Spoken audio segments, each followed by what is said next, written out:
आइए जानते हैं आज की कुछ प्रमुख अंतर्राष्ट्रीय खबरों को। पहले एक नजर आज के हेडलाइंस पर। किसानों के दिल्ली कूच को लेकर खट्टर और कैप्टन में छिड़ी ट्विटरवार। अगर एमएसपी पर कोई दिक्कत होगी तो राजनीति छोड़ दूंगा। दिल्ली की ओर किसानों का कूच, प्रशासन ने सड़कें खोदी। हरियाणा में भारी जाम की स्थिति। मुकेश सहनी और मांझी का आरोप, लालू ने किया फोन, एनडीए सरकार गिराने को दिया प्रलोभन। कांग्रेस के वरिष्ठ नेता अहमद पटेल सुपुर्द ए खाक हुए। यूपी में शादियों को लेकर नई दिशा निर्देश जारी।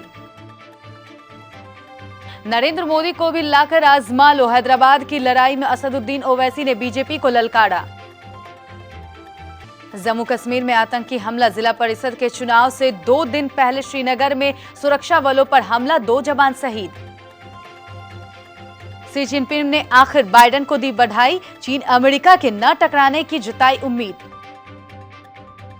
बढ़ गया सोने का भाव, चांदी के भाव में भी आई चमक। दुनिया के मशहूर फुटबॉलर एडिगो माराडोना का निधन।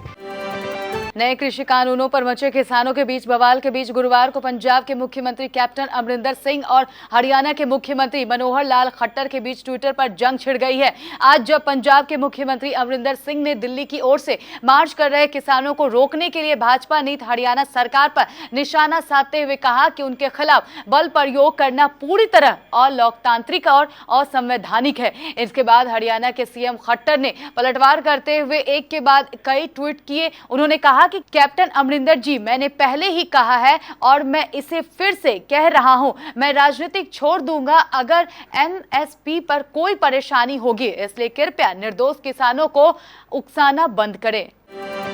कृषि कानूनों के खिलाफ पंजाब के किसानों ने दिल्ली कूच किया है। दिल्ली से पहले हरियाणा में किसानों को भारी संघर्ष करना पड़ रहा है। एक और किसान जहां दिल्ली प्रवेश की जिद पर अड़े हैं, वहीं दूसरी ओर प्रशासन उन्हें रोकने की हर कोशिश कर रहा है। इन सबके बीच हरियाणा के सभी प्रमुख मार्गों पर भारी जाम की स्थिति है। हरियाणा के फतेहाबाद के टोहाना में किसानों को रोकने के लिए प्रशासन ने जेसीबी से रोड को गहरा खोदना शुरू कर दिया है। दरअसल टोहाना क्षेत्र में पंजाब के किसान भारी संख्या में जुट गए हैं। ये सभी किसान दिल्ली जाने पर अड़े हैं और प्रशासन उन्हें रोकने के लिए अब सड़क खोदना शुरू कर दी है। राजद सुप्रीमो और बिहार के पूर्व मुख्यमंत्री लालू प्रसाद यादव पर राज्य की नवगठित एनडीए सरकार को गिराने की कोशिश करने का आरोप लग रहा है।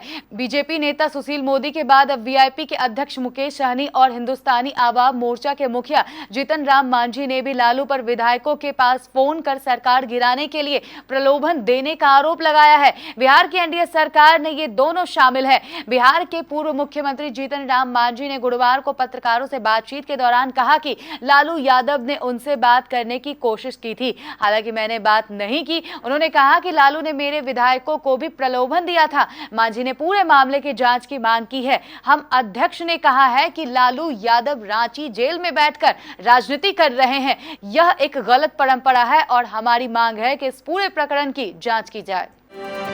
कांग्रेस के वरिष्ठ नेता और गुजरात से राज्यसभा सांसद अहमद पटेल को गुरुवार सुबह अपने पैतृक गांव पीरामन में सुपुर्द एक खाक कर दिया गया। पटेल 1 अक्टूबर को कोरोना संक्रमित हुए थे और बुधवार तड़के दिल्ली के अस्पताल में उनका निधन हो गया था। भरूच जिले के पीरामिन गांव के रहने वाले अहमद पटेल की इच्छा थी कि उनकी दफन विधि पीरामन गांव में ही माता पिता के कब्र के पास की जाए, इसलिए माता पिता की कब्र के बगल में ही उनकी कब्र बनाई गई। मुख्यमंत्री योगी आदित्यनाथ ने शादी समारोह को लेकर स्पष्ट निर्देश दिए हैं। उन्होंने कहा कि शादी विवाह के लिए पुलिस या प्रशासनिक अनुमति की कोई आवश्यकता नहीं है। अगर कहीं से भी पुलिस के दुर्व्यवहार की शिकायत आई तो अफसरों पर सख्त कार्रवाई की जाएगी और जवाबदेही भी तय होगी। उन्होंने कहा कि शादी समारोह का आयोजन केवल सूचना देकर और कोविड नियमों का पालन करते हुए कर सकते हैं। समारोह में शामिल होने वाले लोगों में बैंड बाजा और अन्य काम करने वाले लोग भी शामिल नहीं हैं। ग्रेटर हैदराबाद म्यूनिसिपल कॉरपोरेशन चुनाव को लेकर राजनीतिक सरगर्मी चरम पर है। इसी बीच हैदराबाद से सांसद और ऑल इंडिया मजलिस ए इत्तेहादुल मुसलमीनी चीफ असदुद्दीन ओवैसी ने भारतीय जनता पार्टी नेताओं को चुनौती दी है कि वो चुनाव प्रचार के लिए अपने स्टार प्रचारक प्रधानमंत्री नरेंद्र मोदी को लाकर आजमा लें और देखें कि बीजेपी इस शहर में कितनी सीटें जीतती है। एक चुनावी सभा को संबोधित करते हुए ओवैसी ने कहा, आप नरेंद्र मोदी को पुराने शहर में में ले आइए और चुनाव प्रचार कीजिए। हम देखते हैं कि क्या होता है। यहाँ उनकी बैठकें और रैलियां आयोजित करवा ले, हम देखेंगे कि आप कितनी सीटें जीतते हैं।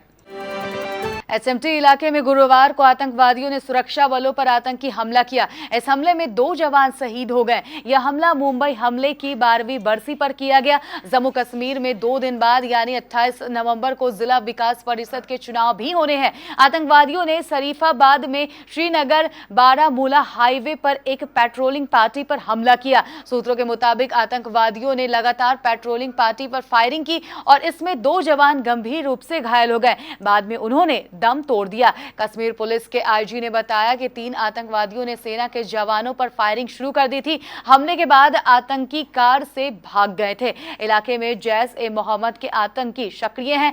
हमले के पीछे किसी ग्रुप का हाथ है, इसका पता लगाया जा रहा है। चीनी राष्ट्रपति शी जिनपिंग ने अमेरिका के नवनिर्वाचित राष्ट्रपति जो बाइडेन को राष्ट्रपति चुनाव जीतने पर बुधवार को बधाई दी और उम्मीद जताई कि दोनों देश टकराव की राह पर नहीं बढ़ने की भावना को बरकरार रखेंगे और द्विपक्षीय रिश्ते को स्वास्थ्य और स्थिर विकास की दिशा में लेकर जाएंगे। आधिकारिक मीडिया ने यह जानकारी दी है। राष्ट्रपति शी ने बाइडेन को अमेरिकी राष्ट्रपति के तौर पर उनके निर्वाचन के लिए बधाई देते हुए एक संदेश भेजा है। शी दुनिया के उन कुछ चुनिंदा प्रमुख नेताओं में से हैं जिन्होंने नवनिर्वाचित राष्ट्रपति को सबसे आखिरी में बधाई दी है। सोने चांदी की घरेलू वायदा कीमतों में गुरुवार सुबह बढ़त देखी जा रही है। एमसीएक्स एक्सचेंज पर दिसंबर वायदा के सोने भाव गुरुवार सुबह 0.27% या 129 रुपए की तेजी के साथ 48,642 रुपए प्रति 10 ग्राम पर ट्रेड करता दिखाई दिया। इसके अलावा 5 फरवरी 2021 वायदा का सोना भाव इस समय 0.20% या 99 रुपए की बढ़त के साथ 48,595 रुपए प्रति 10 ग्राम पर ट्रेड करता देखा गया। वहीं वैश्विक स्तर पर भी गुरुवार सुबह सोने की कीमतों में बढ़ोतरी देखने को मिली। आइए अब चांदी की घरेलू वायदा कीमत जानते हैं। एमसीएक्स पर गुरुवार सुबह दिसंबर वायदा की चांदी की कीमत 0.41% या 247 रुपए की बढ़त के साथ 60,090 रुपए प्रति किलोग्राम पर ट्रेड करती दिखाई दी। वहीं वैश्विक बाजार में चांदी की वायदा और हाजिर दोनों कीमतों में भी इस समय बढ़ोतरी देखने को मिली है। फुटबॉल के महानतम खिलाड़ियों में शुमार अर्जेंटीना के मशहूर फुटबॉलर रहे एडिगो माराडोना का 60 साल की उम्र में कार्डियक अरेस्ट के कारण निधन हो गया। इसी महीने की शुरुआत में दिमाग में क्लॉटिंग के लिए उनका ऑपरेशन हुआ था। यह ऑपरेशन सफल रहा था। माराडोना 1982 के विश्व कप फुटबॉल से सबसे पहले चर्चा में आए थे। यह विश्व कप स्पेन में खेला गया था।